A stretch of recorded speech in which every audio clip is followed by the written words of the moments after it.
He woke up in the same room as always, the light coming in through the same window, the clock showing the same time it always did. Everything was exactly where it should be. The family photo on the nightstand, the car keys on the same hook, the cell phone charging in the same place as every day. Nothing was missing. Nothing had changed. And yet, as he stared at the ceiling before getting up, he felt it again. A void that made no sense. A feeling that something fundamental was missing, even though he couldn't name what it was. It wasn't sadness. It wasn't despair. It was something quieter, deeper. As if life was happening around him, but not inside him. As if he were present everywhere and absent at the same time. He had everything he ever wanted. A stable job, his own home, the people he loved close by. But something didn't fit. And the more he tried to understand what was wrong, the more the emptiness grew. Maybe you recognize that feeling. Not necessarily in the same scene, not in the same circumstances, but in the texture of the feeling. That restlessness that appears at the most unlikely moments. In the middle of an achievement. At the end of a productive day. Alongside the one you love. A question that cannot be put into words, but that pulses low and steady. Is this all there is? Not as disappointment, but as strangeness. As if you had followed all the instructions and still ended up in the wrong place. The curious thing is that this emptiness has nothing to do with what is missing. It appears precisely when everything is present. When the list of achievements is complete. When the goals have been reached. When life has finally taken the shape you planned. It is at this moment, not in failure, but in success, that the feeling sets in. Because what you expected to feel did not come along with what you expected to have. Have you ever stopped to notice this? How the whole world teaches you to accumulate, but no one teaches you to inhabit. How you learn from an early age to want, to seek, to conquer, to protect, but you never learn to simply be. Your entire childhood was training. Study to have a future. Work to have security. Get married to have company. Have children to have meaning. Have. As if life were an inventory to be filled.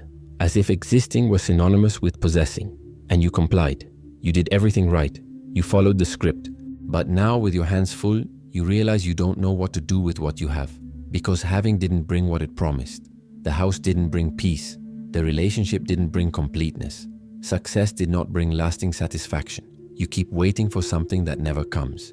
You keep feeling like you're late for an appointment that was never made. The problem is that no one told you that the game was rigged from the start. That the more you have, the more you need to protect. The more you achieve, the more you have to lose. The more you cling to what you've achieved, the more fragile you become. Because now your peace depends on things you can't control. Your happiness depends on people who may leave. Your meaning depends on achievements that may disappear. You've built a fortress, but you've turned your whole life into a hostage. And there's something even crueler about it all. You know it. Deep down you've always known it, that nothing lasts, that everything changes, that people age, feelings change, bodies fail, certainties dissolve. You know that hug will end, that conversation will end, that moment will not be repeated. But you pretend you don't know. You live as if you had signed a contract of permanence with reality, as if the world had promised you that this time it would be different. And when it isn't, when the person leaves, when the job ends, when the body gets sick, when time slips away, you suffer as if you had been betrayed, as if something that was yours had been stolen. But the truth is that nothing was ever yours. You just believed it was. And that is the beginning of all suffering. Not the loss itself, but the illusion that there was something to lose. Because what happens when you look closely at the things you call yours? Your father is not yours. He is a complete human being with an existence that began before you and would continue without you. Your child is not yours. He has his own destiny, his own soul, a life that you only witness for a time. Your body is not yours. It ages without asking permission, gets sick without warning, and one day it will stop working. Even your thoughts are not yours. They appear and disappear without you choosing. So what exactly do you own? The answer is nothing. And that is not a sentence of despair. It is the beginning of the only freedom possible. Because if nothing is yours, then nothing can be taken from you. If everything is borrowed, then everything can be lived fully while it is here, without the weight of the expectation of permanence. But to reach this freedom, you must first look straight at the lie you were taught to live. The lie that holding on is loving, that controlling is caring, that possessing is living. What if the suffering you feel is not because something is missing, but because you are trying to hold on to something that never stopped moving? Have you noticed the language you use every day? My house, my car, my job, my wife, my son, my life. Each of these phrases carries an invisible claim of ownership, as if the things and people around you were extensions of yourself, as if there were a real tangible line connecting your being to the outside world. But that line doesn't exist. It never did. It's a psychological construct so convincing that you forgot you invented it. Think of someone you love, someone fundamental in your life. Now observe, at what exact moment did that person become yours? Was it when you met them? When they said they loved you?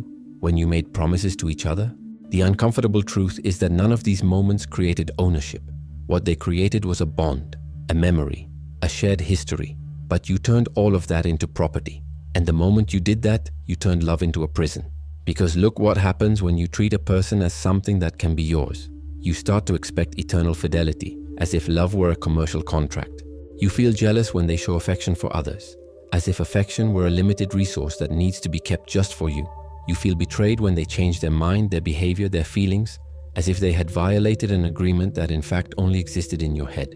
And when they leave, you don't say they left, you say they left me, as if their existence were defined by their presence by your side. But she was never yours. Not on the first day, not in the best moments, not when everything seemed perfect and permanent. She was always her own person, an autonomous, complete being who crossed your path for a while. And you were always free too, but you traded freedom for the illusion of security. You preferred to believe that you could hold someone captive rather than believe that you could both be free together. Buddha spent years observing this mechanism. He called it tanha, the thirst, the compulsive desire, the hunger that turns everything into an object of possession. It is not a peaceful desire which appreciates and releases.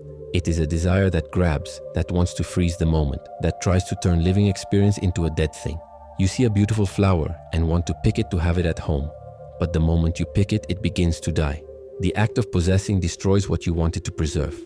And this doesn't just happen with people. It happens with everything.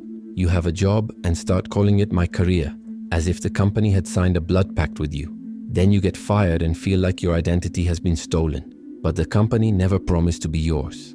You just decided to merge your existence with it. You have health and call it my body, forgetting that it is a temporary biological system that will fail, age, and stop. Then illness comes and you rebel, as if you had an acquired right to eternal youth. The most fascinating and scariest thing is that you do this even with memories. My childhood, my happy moments, my past. You take fragments of time that have already dissolved and try to keep them alive through obsessive repetition. You tell the same story 1,000 times, not to share, but to prove that it still exists. But it doesn't. It existed. And the moment it ended, it ceased to be real. All that remains is an echo in your mind. And you are so attached to that echo that you have forgotten to live what is happening now. There is a scene that illustrates this perfectly. A father holding his young son's hand as they cross the street. It is a gesture of care, protection, love. But notice what happens in the father's mind. He doesn't think, I'm holding his hand right now. He thinks, my son. And in that thought, something changes. The child ceases to be a human being in formation and becomes an extension of the father's ego. It is no longer an independent life that he accompanies with gratitude. It is a property that he needs to protect, mold, control. 10 years later, when the son decides to follow a different path than his father planned, the father feels betrayed. After all I've done for you. As if love were an investment waiting for a return. As if care came with a built-in promissory note. But the truth is that the son never asked to be anyone's property. He only asked to be loved. And true love does not possess. True love sustains while it is together and releases when it is time to let go. Do you see the trap? The mechanism is so subtle that it seems natural. The whole of society reinforces this. Build your wealth. Protect your family. Defend your achievements. All language of war, of territory, of possession. No one teaches you to love without clinging. No one teaches you to care without controlling. No one teaches you that you can be deeply connected to someone and still recognize that they don't belong to you. And the cruelest thing, the more you try to hold on, the more you lose. Because holding on too tightly suffocates. Have you ever seen a relationship that started out lighthearted and turned into a prison? It started with I'm happy by your side and turned into I can't live without you? That change doesn't happen because love has grown. It happens because fear has grown. Fear of losing, fear of being alone. Fear that if you let go, the person will realize they don't need you. But the irony is that this fear becomes a self-fulfilling prophecy. The person doesn't leave because you let go. They leave because you held on too tight, because no one can breathe where there is no space. No one can love where there is only dependence. And when they finally leave, you blame fate, you blame them, you blame the world. But you never look at the only place where the answer lies, the moment you decided that love meant possession. Buddha observed this in all possible forms of human suffering. Loss of a loved one, End of a relationship, professional failure, aging, illness, death. In each of these sufferings, the pattern is the same. You suffer not because something ended, but because you believed you could make it last forever. You turned impermanence into personal betrayal. You turned the nature of life into cosmic injustice. But the universe is not unfair. It is only honest. Everything that is born will die. Everything that is found will be separated. Everything that goes up will come down, not out of cruelty, out of movement. Because life is flow, not photography. And you're trying to turn the river into a lake, trying to freeze what only exists because it flows. So here comes the question that no one wants to ask, but that needs to be asked. If you never had anything, what exactly did you lose? If people were never yours, why does their departure hurt like theft? If the body was always temporary, why does aging feel like betrayal? The pain is real. No one is denying that. But the pain does not come from loss. The pain comes from broken expectations. It comes from the belief that you had bought a ticket for permanence when life only sells one-way tickets. You can love deeply without saying mine. You can care intensely without demanding eternity. You can be completely present without tying your peace to the presence of another. But for that, you need to unlearn everything you've been taught about love, about security, about living. You need to start seeing possession as an illusion, not an achievement. You need to start seeing detachment as freedom, not coldness. And maybe, just maybe, when you stop trying to own things, you will finally be able to be with them, truly be with them, without fear, without calculation, without the constant tension of someone who knows they are holding something that could slip away at any moment, because it can't slip away. It was never in your hands. It was always just passing through them. But then why does it hurt so much? If nothing was yours, if everything was always temporary, if you rationally understand that things change, why does the pain of loss still seem unbearable? Why can the end of a relationship paralyze you for months? Why can the death of a loved one make you question whether it's worth continuing? If the loss isn't real, where does the suffering come from? The answer lies in a place you rarely notice, in the invisible expectations you built without realizing it. All your pain doesn't come from what happened. It comes from what you believed would happen. It comes from the story you wrote about how life should unfold, and that reality refused to play out. Epictetus, a philosopher who was born a slave and became one of the masters of Stoicism, said something that cuts deep. Men are not disturbed by things that happen, but by the opinions they hold about those things. Read that again. You don't suffer because of the event itself. You suffer because of the difference between what happened and what you thought should happen. The event is neutral. Suffering arises from your interpretation, your judgment, your resistance. Think of someone who lost their job. The loss itself is just a fact. The employment relationship has ended, but look at everything that comes with it. I should have been valued. I worked so hard, they should have kept me. I deserved that promotion, not this dismissal. Every should is an unfulfilled expectation. Every deserved is an imaginary contract that you signed alone and that no one else knew existed. The company never promised eternal loyalty. You decided to believe that. The world never promised justice. You expected automatic reciprocity between effort and reward. And when reality showed that there is no such guarantee, you didn't blame the expectation. You blamed reality. The same thing happens in relationships. You meet someone, you fall in love, and without realizing it, you start building an imaginary future. We'll grow old together. We'll start a family. This person will always be by my side. None of this was promised. None of this was guaranteed, but you treated it as a certainty. You turned possibility into certainty. And when the person changed their mind, when feelings changed, when life took you down different paths, you felt betrayed. But no one betrayed you. You just confused desire with destiny. There is a devastating quote by Marcus Aurelius that captures this perfectly. Everything we hear is an opinion, not a fact. Everything we see is a perspective, not the truth. You construct narratives about how the world works, about how people should behave, about how life should reward kindness, effort, loyalty. But these narratives are yours. They are not universal laws. And when life doesn't follow your script, you suffer. Not because life has failed, but because you wrote a script that life never agreed to follow. See what happens when someone dies. Death itself is just a transition. It's part of the natural cycle of all living things. But you don't suffer from death. You suffer because you thought you would have more time, because you planned conversations you'll never have, because you imagined futures that won't exist. Yes, the person died, but what devastates you is not their absence. It is the presence of all the expectations you projected and that now have nowhere to land. And the cruelest thing, often you don't even know you had these expectations until they are shattered. You don't go around saying, I hope my father never dies. But deep down, you act as if he were eternal. You put off important conversations. You leave them for later. You assume there will always be tomorrow. Then death comes, which was always inevitable, and you rebel, as if the universe had broken a promise. But the universe never promised tomorrow. You convinced yourself of that. Seneca, another Stoic, wrote something brutal and liberating. It is not poverty that afflicts us, but the infinite desire for more. He wasn't just talking about money. He was talking about expectations. You don't suffer because something ended. You suffer because you wanted it to continue. You don't suffer because you lost. You suffer because you thought you would win forever. And as long as you live enslaved by this logic and the logic that life should be the way you want it to be, you will continue to suffer. Because life doesn't negotiate. It doesn't read your plans. It doesn't care about your expectations. That's not coldness. It's neutrality. The universe isn't against you. It's just not following you.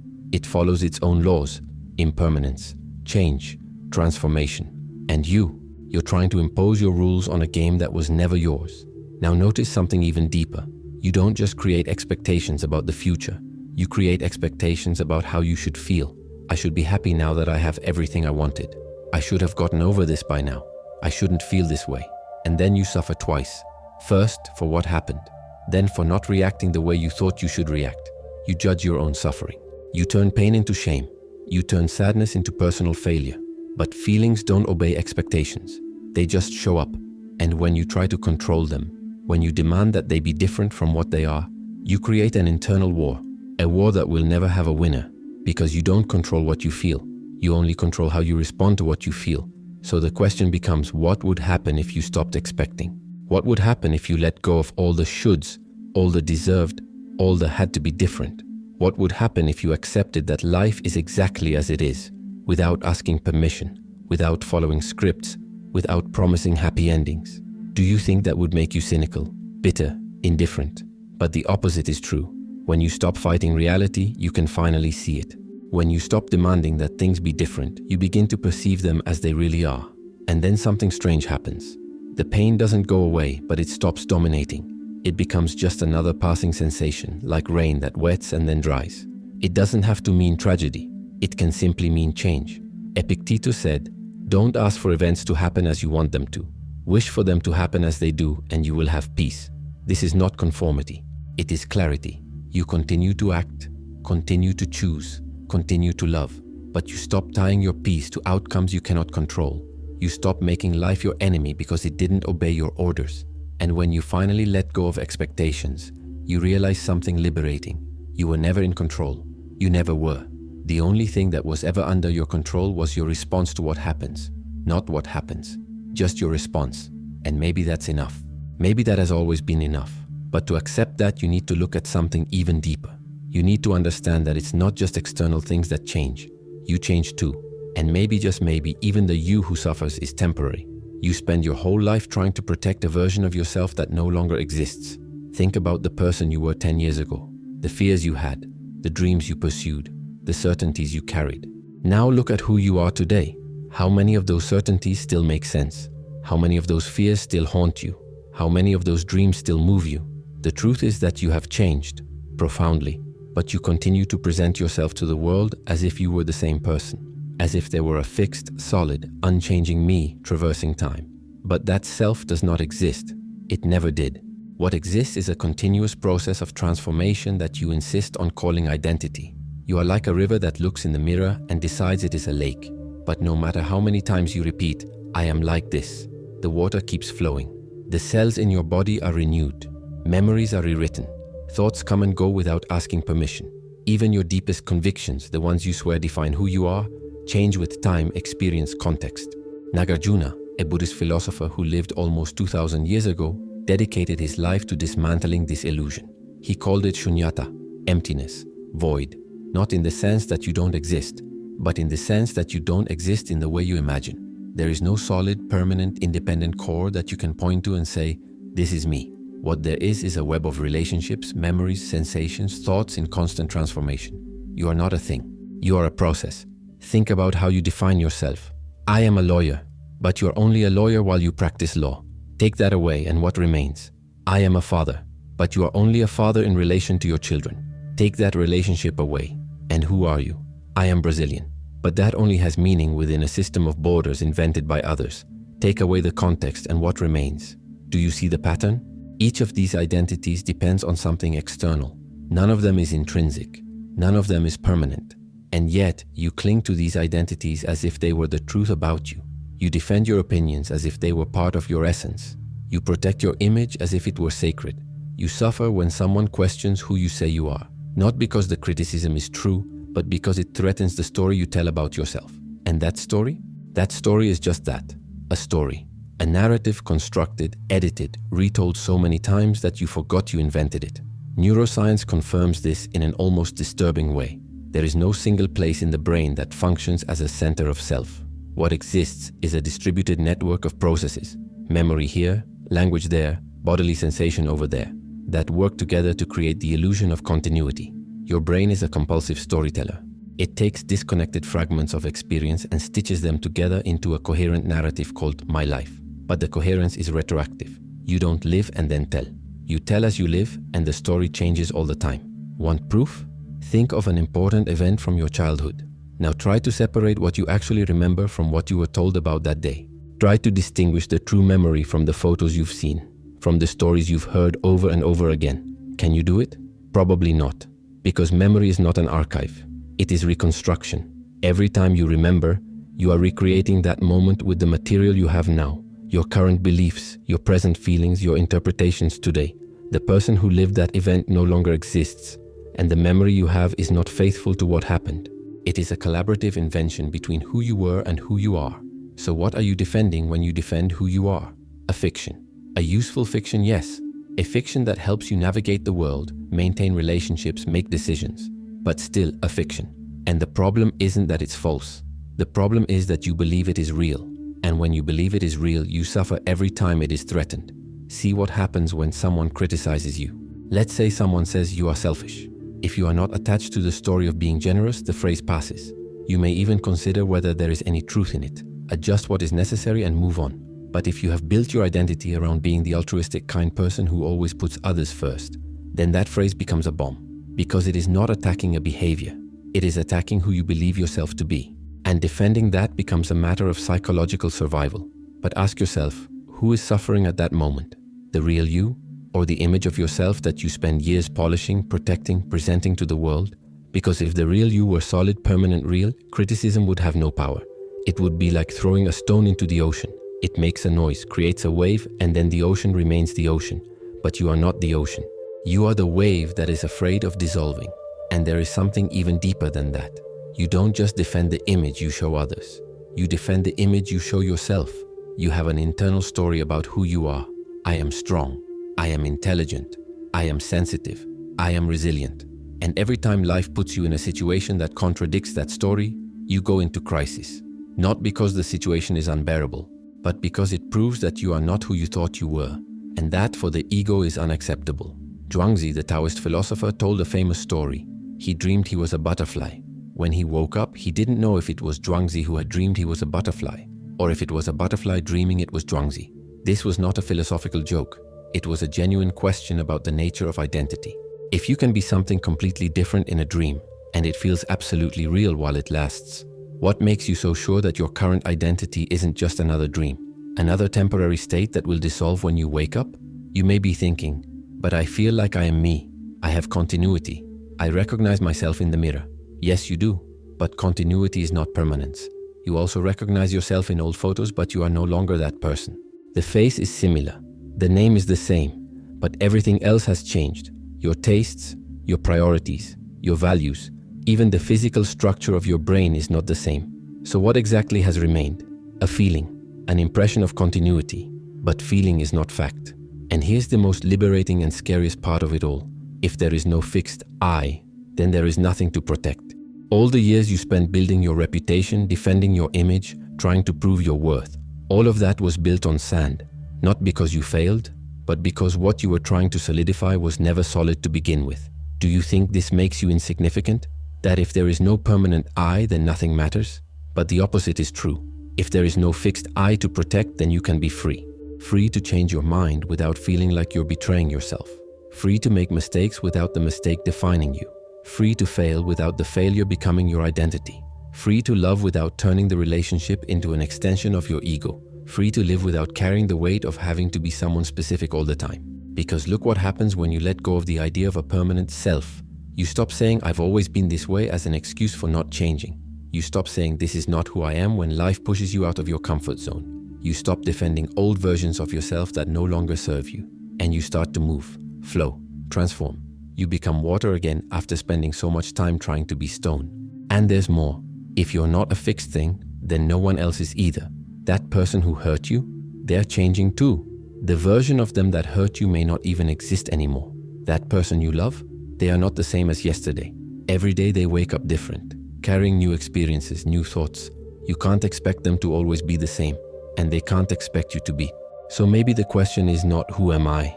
Maybe the question is who am I being right now? Because right now is the only thing that exists. And the you of now doesn't have to be the you of a minute from now. You don't have to carry the past as your identity. You don't have to defend a version of yourself that has already dissolved. You can just be present, changeable, alive.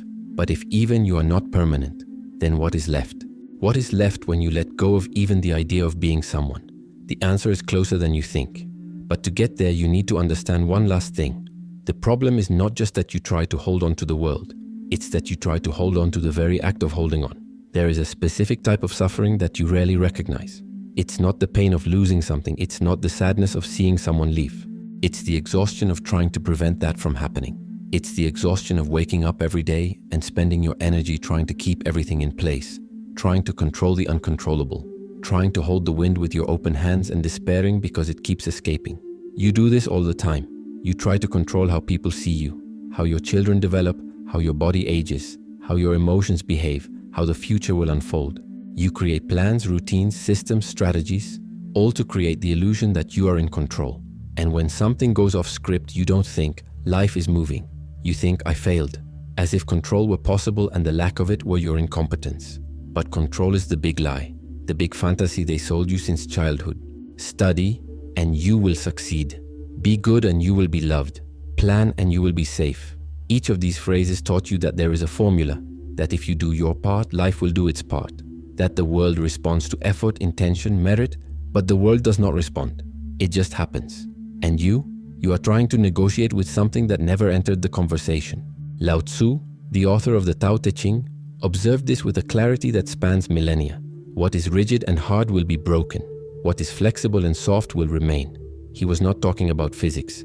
He was talking about how you live. When you try to force life to obey your will, you become rigid. And rigidity, when it encounters movement, breaks. It always breaks. Think of a relationship you tried to save.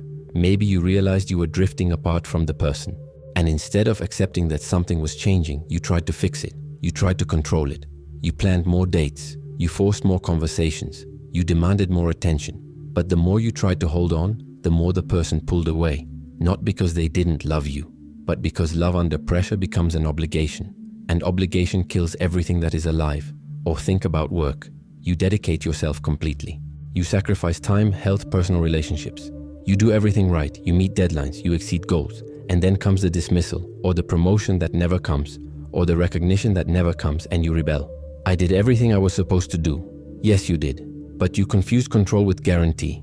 You thought effort was a bargaining chip. But effort is just effort. It doesn't buy results. It doesn't negotiate with the future. It doesn't protect you from anything. The harshest truth is this: you control almost nothing. You don't control whether people will love you. You don't control whether your body will get sick. You don't control whether your plans will work out. You don't control whether people will stay or leave. You don't control the weather, the economy, other people's decisions, the chance events that change everything in a second. The only thing you control, truly control, is how you respond to what happens. That's it. And even that is difficult. Epictetus, who spent part of his life chained as a slave, understood this better than anyone.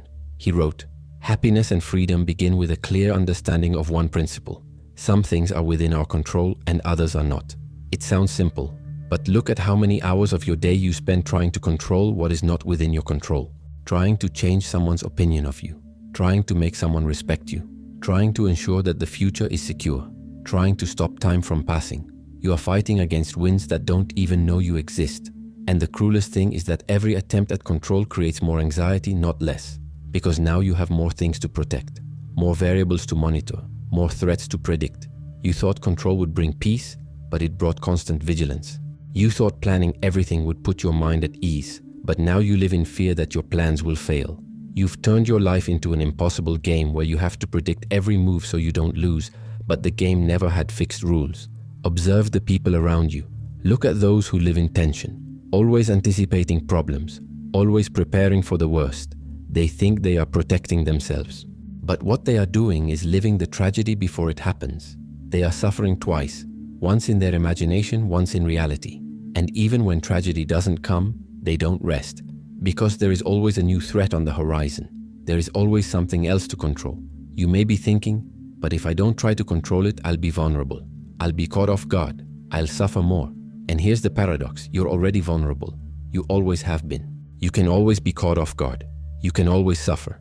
The only difference is that now you're spending energy trying to prevent the inevitable. And when the inevitable comes, because it always does, you not only suffer the impact, you suffer the disappointment that all that effort to control was for nothing. So what happens if you let go? If you stop trying to manage every outcome, every reaction, every future possibility? Do you think you'll fall apart? That without control you'll lose yourself? But the opposite is true. When you let go of the need to control, you finally begin to live. Because now you can be present. Now you can respond to what is happening instead of fighting against what could happen. This is not passivity. It's not giving up. It's wisdom. It's understanding the difference between acting and forcing, between responding and controlling. You continue to make choices. You continue to take care of what matters. You continue to act with intention, but you stop tying your peace to specific outcomes. You stop demanding that the world obey your expectations. You do what you can and let go of the rest. Lao Tzu also said, "He who knows others is wise. He who knows himself is enlightened. He who conquers others is strong. He who conquers himself is powerful."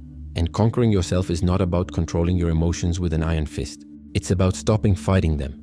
It's about stopping trying to be something you're not. It's about stopping demanding that life be different than it is. So the real question isn't how do I gain control? The question is what happens when I finally accept that I never had it? Because at that moment something changes. You stop living at war. You stop treating every change as a threat. You stop clinging to what is leaving. And you start dancing with life instead of fighting it. But to dance, you need lightness. And to have lightness, you need to let go of the weight of trying to own everything, the weight of trying to make everything last, the weight of trying to be someone fixed in a world that never stops moving. And when you let go of that weight, really let go, you discover something unexpected. Freedom. Stop for a moment. Take a deep breath. And ask yourself, what are you holding on to too tightly right now? What is the relationship, the expectation, the version of yourself, the plan for the future that you are clinging to as if your life depended on it? Just observe. You don't have to let go yet. Just acknowledge the weight. The first thing you need to understand about detachment is that it's not what you think. It's not coldness. It's not indifference. It's not ceasing to care. Detachment doesn't mean looking at the people you love and feeling nothing. It means looking at them and feeling everything, but without turning that feeling into a chain, without turning love into dependence, without turning care into control, without turning presence into possession. It's the difference between holding someone's hand and grabbing their wrist. In both cases, there is contact. In both cases, there is connection. But in one, the person can let go when they need to. In the other, they are a prisoner.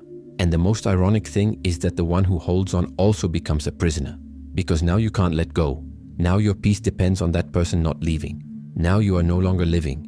You are just watching. Watching to make sure nothing changes, that nothing escapes, that nothing ends. Epictetus, who knew real imprisonment, said something liberating. True freedom is not depending on anything outside yourself. This does not mean isolation. It doesn't mean cutting ties. It means building your peace in a place that no one can invade. It means not handing over your well-being to someone else, even if you love them deeply. Because when you do that, you place an impossible burden on that person. You turn their presence into responsibility. And responsibility kills lightness. And without lightness, love cannot breathe. Think about the relationships you admire. The ones that seem light, deep, true. They have one characteristic they all share. People choose to be together.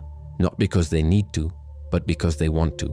Not out of fear of being alone, but out of joy at being together. And that choice is only possible when there is freedom. When no one is trapped. When love is offered, not demanded. Now think about the relationships that suffocate. The ones where someone says, "I can't live without you." the ones where every absence breeds mistrust, the ones where every change seems like betrayal. What's happening there isn't love. It's fear disguised as devotion. It's neediness disguised as care. It's a desperate attempt to fill an inner void by using another person as building material. And it never works, because the emptiness remains. It is only temporarily covered up. And when the person leaves, and they can always leave, the emptiness not only returns, it multiplies. Buddha taught that suffering arises from tanha, thirst, clinging, desire. But he also taught the path to freedom, upekkha, equanimity. It is not the absence of feeling. It is presence without attachment. It is the ability to love deeply and at the same time accept that everything is temporary. It is saying, I love you without adding, so you have to stay. It is saying, this is important to me without adding, so it can't change. It is living fully, knowing that everything will end and still choosing to live fully. Have you ever seen someone holding a flower? There is a way of holding that allows the flower to remain a flower. You hold it gently, admire its beauty, smell its fragrance, but you don't squeeze it. You don't try to pluck it from time. You don't try to make it last forever. And when it wilts, you don't feel betrayed. You are grateful that it existed. This is the way of loving that sets you free. This is the way of living that does not cause suffering. But you were taught the opposite. You were taught that to love is to possess, that to care is to control, that commitment is giving up freedom. So you enter into relationships as if you were entering into contracts. You expect emotional exclusivity, eternal fidelity, absolute predictability. And when something goes off script, you don't think things have changed. You think I've been deceived, but no one has deceived you. You just confused love with guarantee. You wanted security where there is only movement. And the result is predictable. You are stuck between the fear of losing and the exhaustion of holding on. Stuck between the need to control and the awareness that you cannot.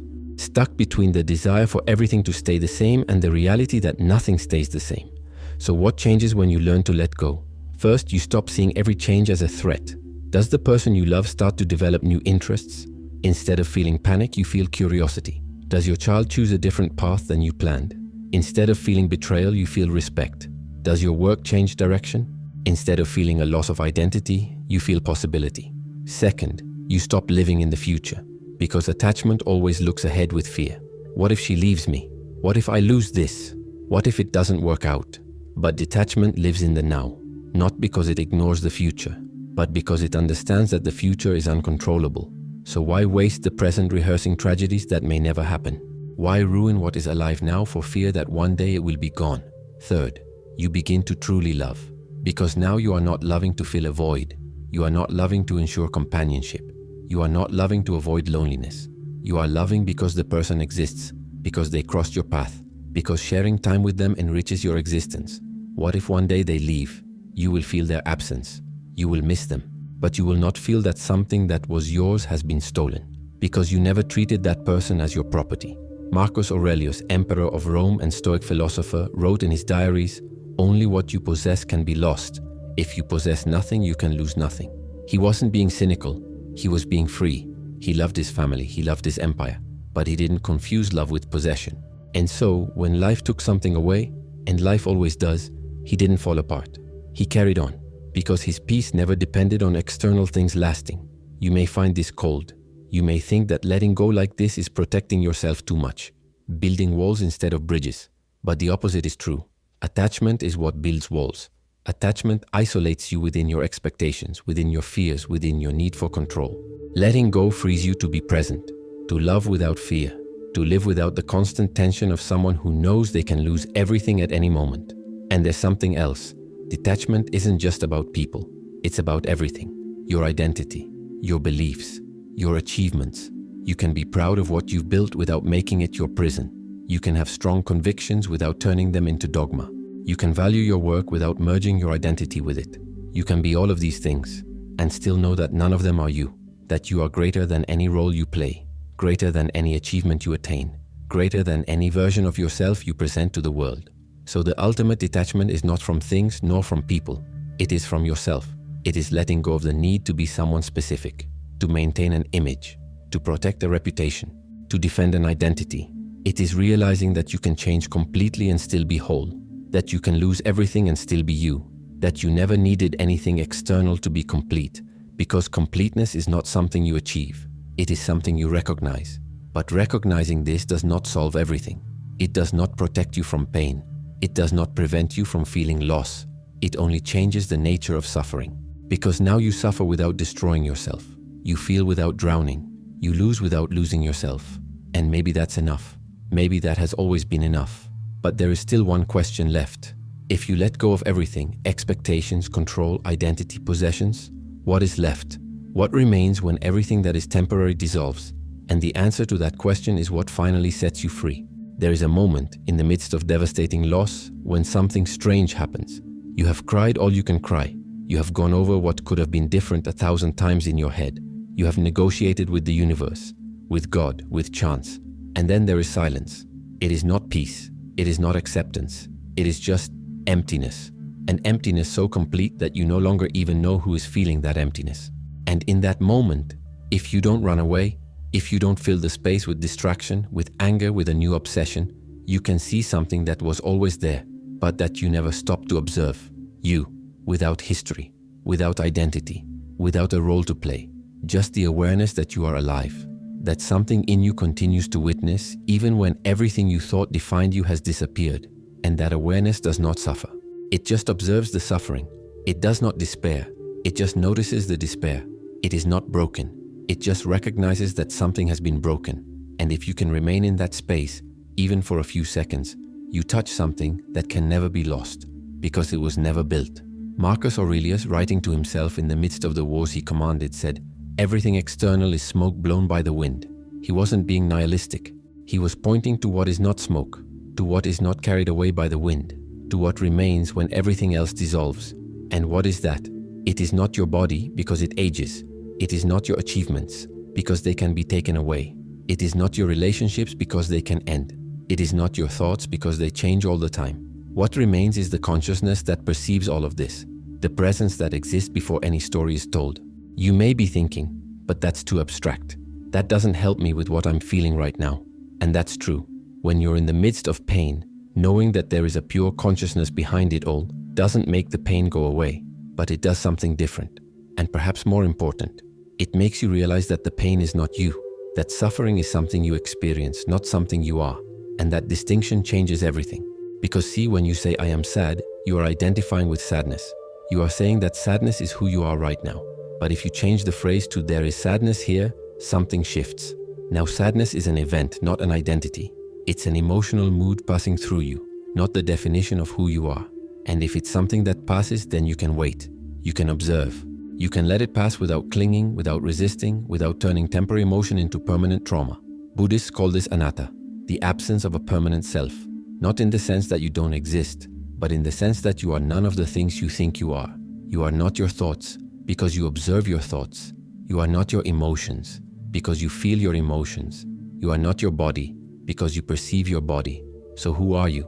That which observes, that which feels, that which perceives, and that which witnesses everything was never born and will never die.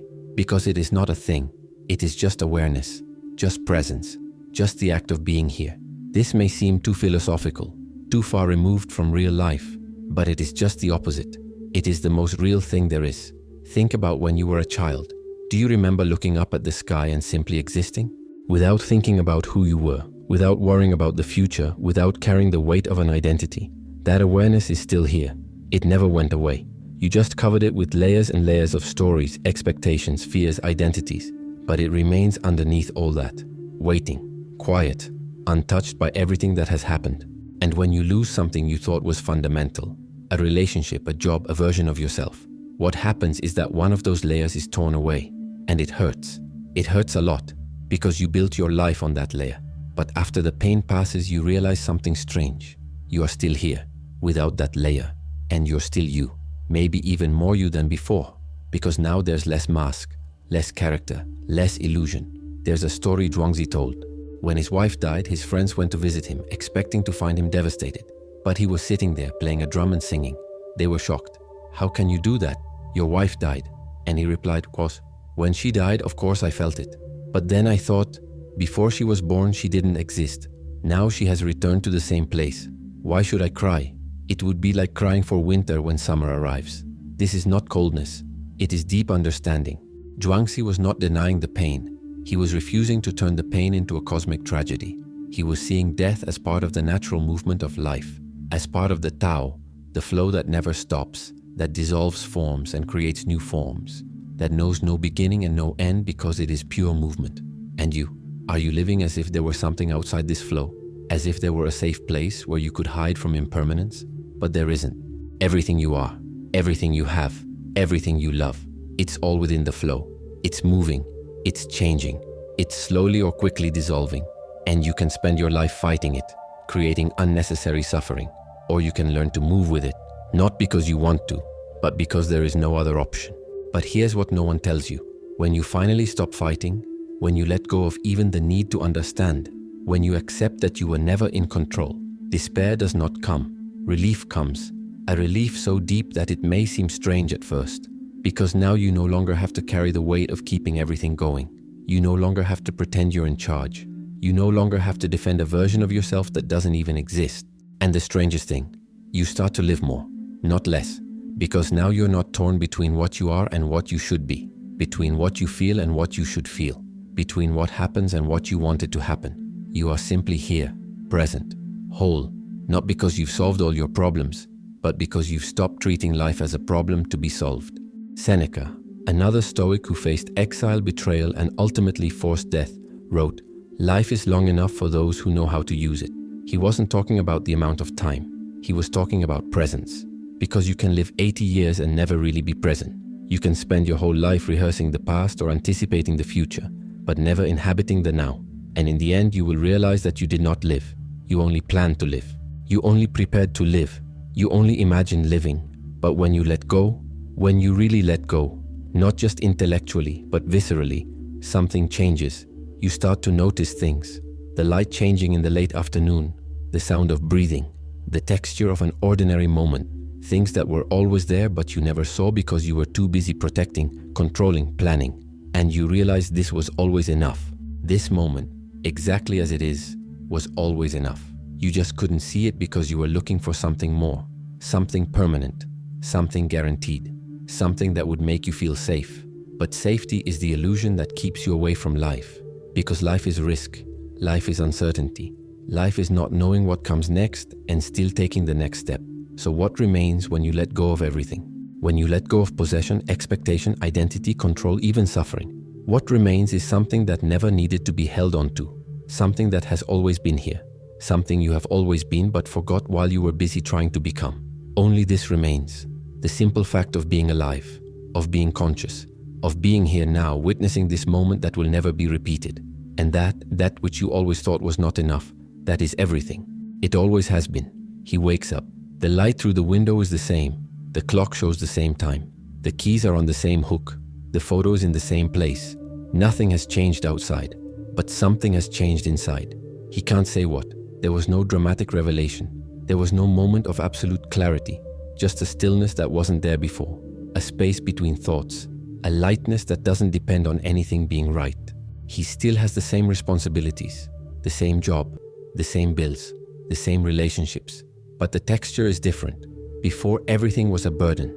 Every decision, a threat, every change, a possible loss. Now all of that still exists, but it doesn't have the same power. As if he had discovered that he can carry all of that without being crushed. Not because he became stronger, but because he stopped resisting the weight. Do you understand what that means? It's not that life has gotten easier. It's not that the problems have disappeared. It's not that he no longer feels pain or fear or sadness. He feels all of that, but now he doesn't fight what he feels. He doesn't judge. He doesn't demand that it be different. He simply lets it be. And in that letting be, there is a peace he never imagined possible. A peace that needs nothing external to exist. Because look, you've spent your whole life conditioning your peace to circumstances. I'll be fine when I get that job. I'll be at peace when I find the right person. I'll feel complete when I achieve that goal. And every time you did, peace came, for a while. But soon the fear returned. Fear of losing what you had achieved. Fear that it wasn't enough. Fear that something was still missing. And so you set out for the next achievement, believing that this time would be different. That this time, finally, you would find lasting peace.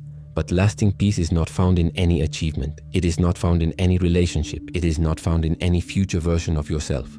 It is here, now, beneath all the layers of fear, control, expectation. beneath the need for everything to be different from what it is. The peace you seek does not need to be found. It needs to be discovered. Like someone who cleans the dust from a mirror and realizes that the reflection was always there. Lao Tzu taught, "He who is content with what he has is truly rich." But contentment is not resignation. It is not giving up on your dreams. It is not accepting bad situations and calling it wisdom. Contentment is something different. It is the ability to be at peace even while things change.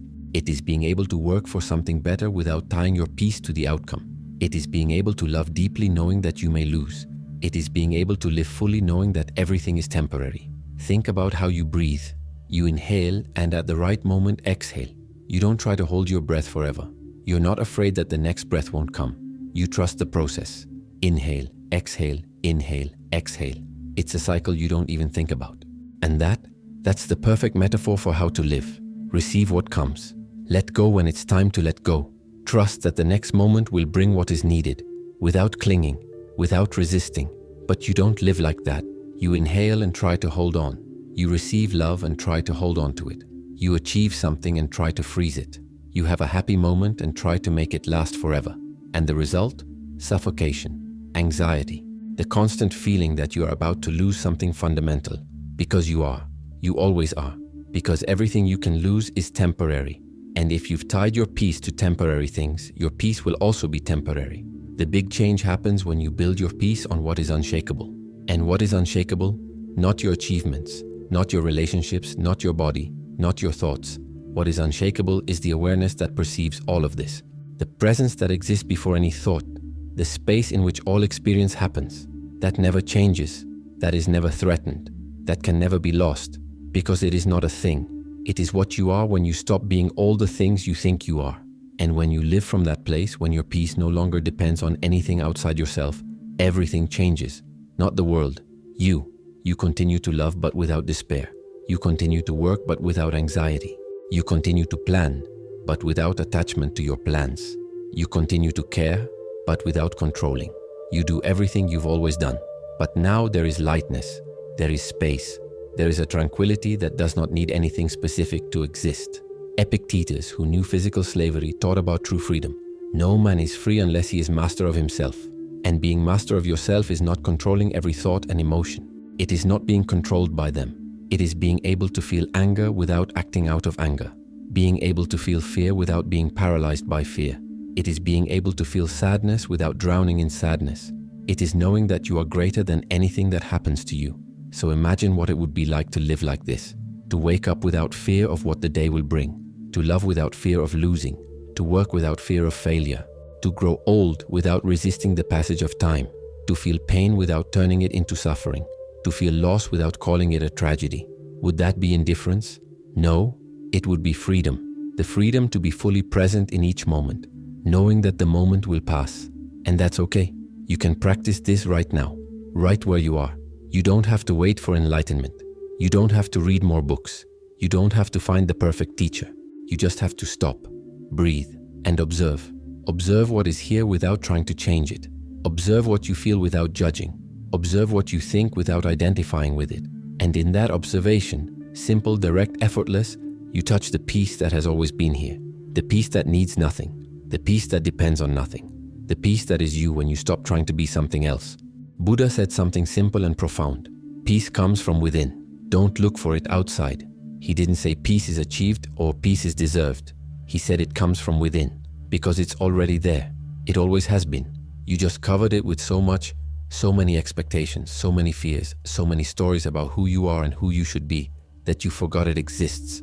But when you remove the layers, when you let go of what is not essential, when you stop trying to be someone and just allow yourself to be, then peace appears. Not as an achievement, but as recognition. Like remembering something you always knew but pretended to forget. And here is the ultimate truth. This peace will not solve your problems. It will not pay your bills. It will not heal your wounds. It will not bring back what has been lost. But it will do something more important. It will allow you to live through it all without destroying yourself. It will allow you to feel it all without drowning. It will allow you to weather the storm knowing that you are not the storm. You are the sky. And the sky continues always, even when it is covered with clouds. So you return to the scene from the beginning. The room, the light through the window, the clock, the keys, the photo. Nothing has changed outside. But now, finally, you understand. You never needed anything to change. You just needed to stop fighting what is. And in that surrender, not of defeat but of trust, you find something that no external achievement could ever give you. You find yourself, not the version you built, but the one that has always been here. Quiet, whole, free. What is the thing you are most afraid of losing? And what would change if you accepted now that it is already going away? Not because you want it to, but because everything is. It always has been. Leave your answer in the comments. Not for me, but for yourself. As a way of acknowledging out loud what you have been holding on to too tightly. Watch the next videos on the channel, count on me, and follow the White Rabbit.